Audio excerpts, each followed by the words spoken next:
Третий признак травмы отвержения. В результате травмы отвержения у вас возникает комплекс неполноценности, который влияет на обесценивание себя и своего труда. И, конечно, это сказывается на заработке. Вы буквально не можете поставить адекватную цену за свои услуги. Вам стыдно это делать. У таких людей нет почвы под ногами.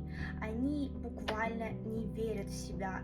И, конечно же, это мешает достигать успеха, проявляться, самореализовываться, показывать себя, потому что они очень сильно боятся того, что подумают о них люди, ибо то, что думают о них люди, это и есть их почва. Такие люди имеют кучу запретов и негативных установок, потому что когда-то давно их буквально заставили отказаться от своей самости, чтобы быть удобным и, понятное дело, принятым родителями. О том, что такое травма отвержения и как она влияет на все сферы жизни взрослого уже человека, я рассказываю в своем прямом эфире, который пройдет в пятницу в 8 часов.